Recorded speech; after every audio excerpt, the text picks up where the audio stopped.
Hi, I've always been interested in the Tudor times and Elizabethan times, and I've made Elizabethan clothing and food in real life size, and I've also made a few doll houses in the Tudor style.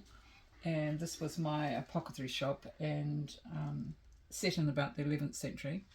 And then over the last week I've been making this Tudor bed and exploring all the different ways of doing things like that. And so this video following is going to chronicle that progress.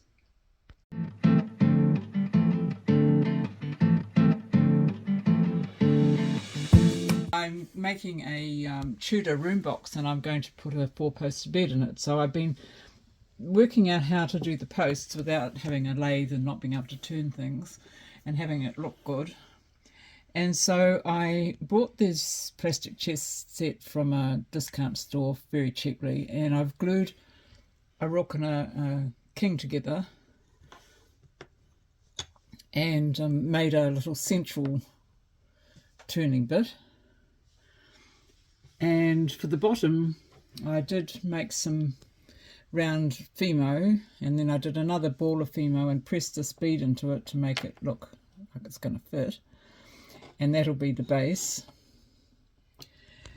So that base will actually be part of, it'll come down on top of this piece here, which is like one of these. So I've cut my posts and they'll go at the back, and I cut a spare one so I could keep measuring up my front posts with it, and that'll end up being a little square piece of wood there, that in the middle, and another square piece at the bottom. So that's what I've been doing this afternoon, fiddling really. And I've got these lovely little lion paw feet too that I've got to remember I must use, and they will go on there. So this is why I wanted this bit to be quite chunky looking, and that'll be painted. I'll spray paint these so it'll look more in keeping. So there we go.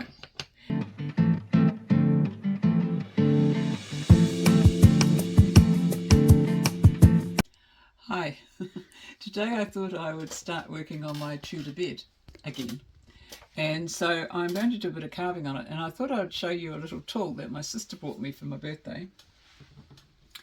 It's a little carver, it's battery powered, it comes in a box like that. You can buy it online, you probably have already seen it online, and it comes with a whole lot of little different cutters. I've used a few of them on my 3D items and that get a bit glued up with those. And this I'm just carving a little pattern out of the post. It's for the bottom of the post. And I've drawn a pattern of oak leaves and oak acorns.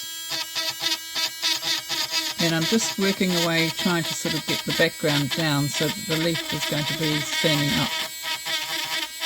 It's going to take a wee while. I'm not going to sit here and do it while you watch. I'm just showing you so that you can see how it works, and it gives you an idea. And if you were using basswood, that's softer, it would work better.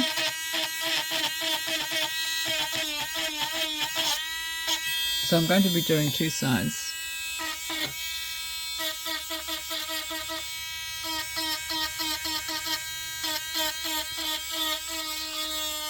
And that's going to go on on this part here. I've got my posts all glued up, ready to go, ready to be painted using my chessmen. I just thought that was a brilliant idea.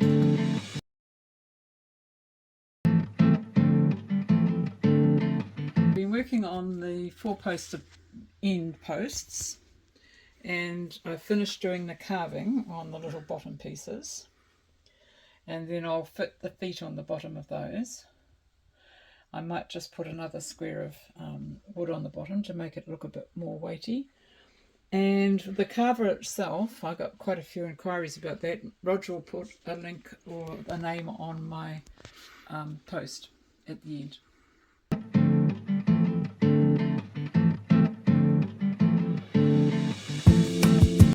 So for the back of the bed, instead of carving it or doing fiddly things with panelling, I decided to use some old crocheted lace which had gone yellow and couldn't be used for anything else, and I've glued it onto a backboard and I've painted it, and it's not quite finished, but that's taken me quite a bit of time to do this afternoon. So that's the back of the bed. And then I've finished off the posts, the carved in inverted commas posts. So they'll be ready to glue up to the frame tomorrow. And the frame will be that high. Those two go on the back, and then those two go on the front. So it's quite a big bed. I was quite surprised when I saw the measurements of that bed. Anyway, I'm sure it's going to fit, and somebody wanted to know where it was going to go, and I had planned on making it part of a Tudor room box. So I'm starting with the bed, and then I'll make sure the room box fits around the bed.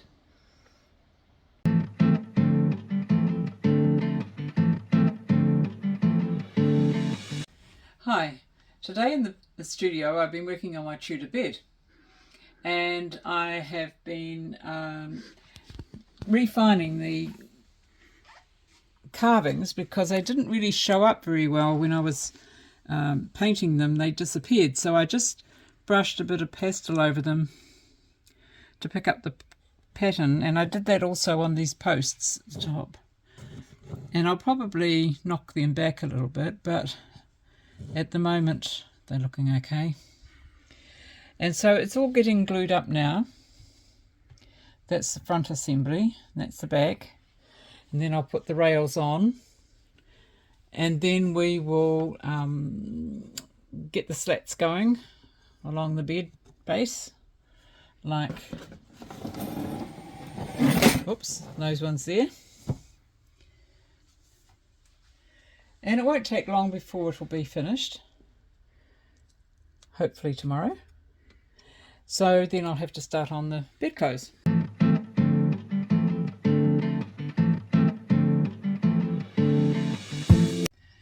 Okay, so today in the studio, it was a short day because I had bridge today, but I thought I would just show you my Tudor. This was a 24 scale Tudor in that I did, and I think I've done a video on this before if you wanted to check it out.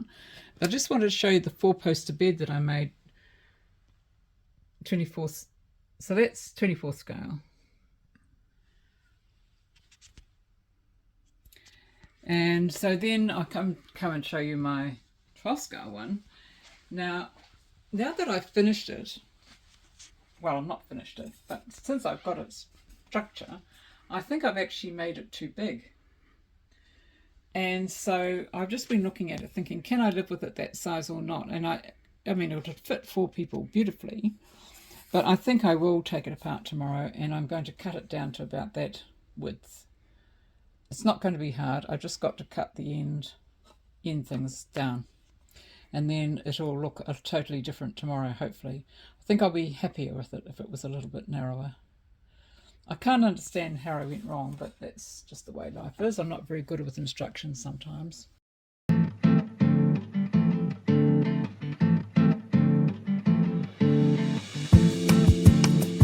Hi, here I am again, and here you are again, and I hope that you enjoyed my last video, which was a little bit longer than usual, but we did achieve a lot. And then I had to pull my bed apart, which is a bit sad, really. And I made it about 1.5 inches more narrow than it was. So that's quite a bit. And so I have been taping it up. I've had to glue it all together again straight, not that easy. Use tape to sort of keep it all together.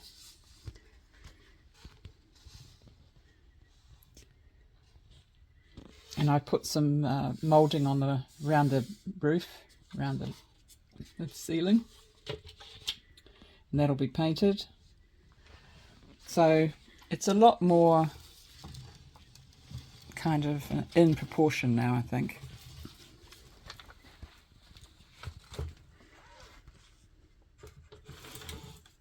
And then it's got slats that go over it.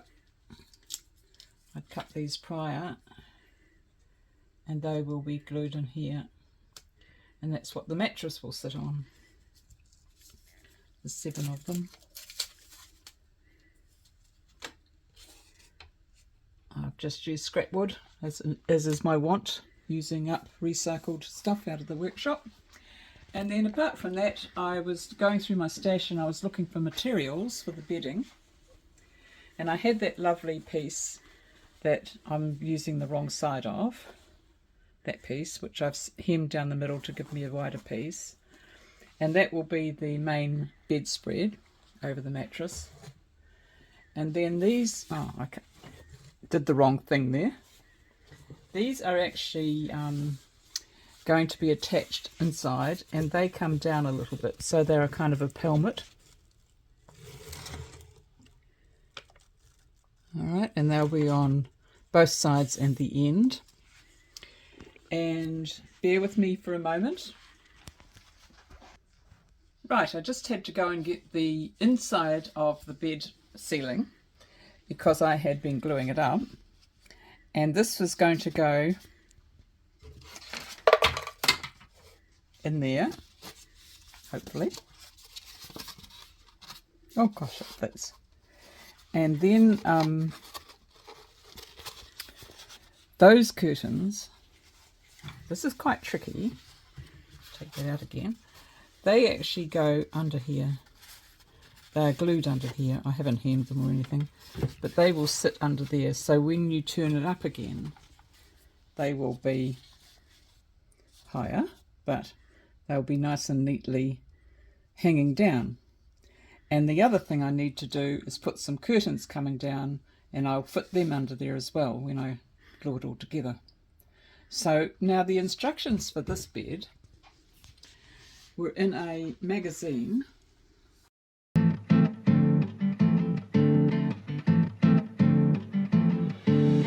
So it took me a while to find this because I've been moving around and doing stuff. But this is the magazine that I've been using for this, and it's an old issue. So you'd have to probably, your club, if you've got a club, will probably have it in their library. And it's all about Tudor. And it's got some really great things in here. And that's the bed, of course. And it's got how the bedding looks.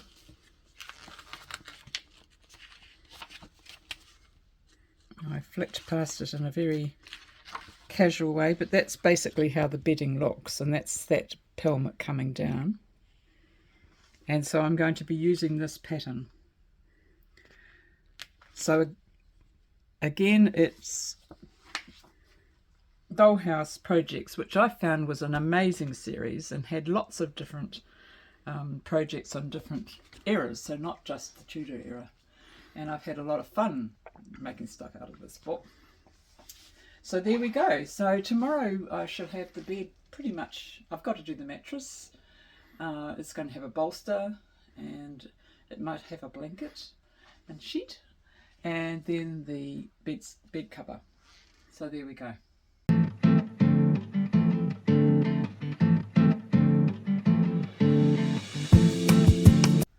Hi.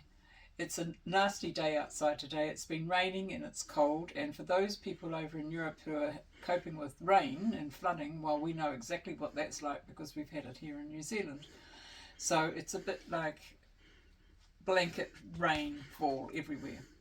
So I spent the day doing lots of little minis, and because the material that I'm using for the drapery on the bed is watered silk, I can't glue it because it's just going to mark badly. So I'm having to hand sew all the hems, and that's taking a bit of time.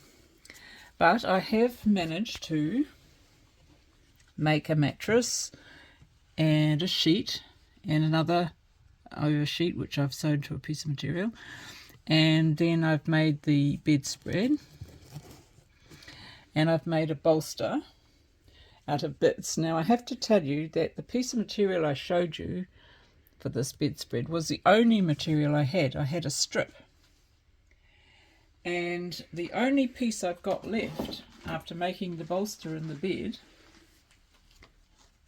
is this little piece here. So I was that short, and I had to make the bolster out of a few pieces, so I covered those joins up with a bit of braid. because I was determined I was going to get it all to match. Now I thought I would show you how to do those tassels later because they're very easy to do.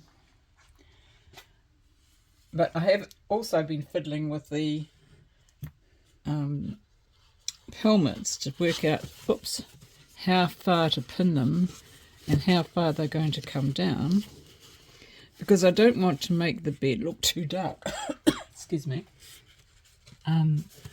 But it's just a matter of fiddling and trying to get it right before I sew it into place. Not that easy to do, actually. Never mind, we'll persevere. Now, I will, this is this roof lining, remember, and you have to remember to, when you're putting these in place, that they're the wrong way facing upwards. I tried to do it the other way and realised to my horror that it was the wrong way. So it's all about doing it in the right order.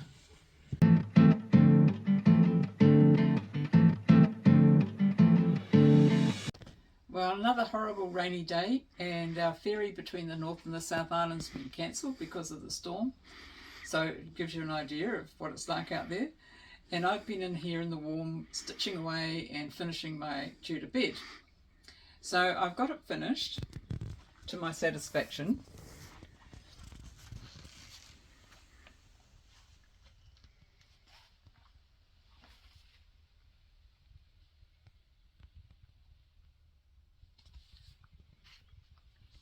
It's got a little surprise in the ceiling, but you won't be able to see that until a little bit later.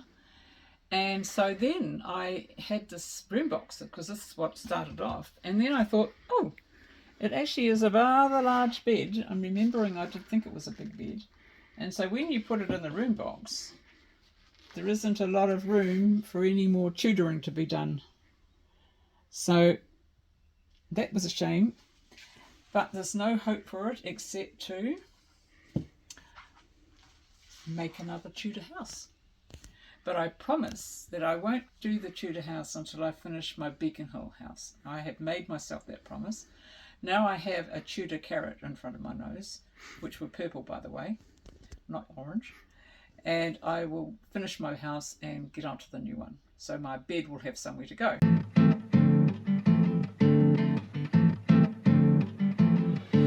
Thank you for watching. As you can see, this is the finished article. And if there was any queries, or if you've got any queries, just email or contact me.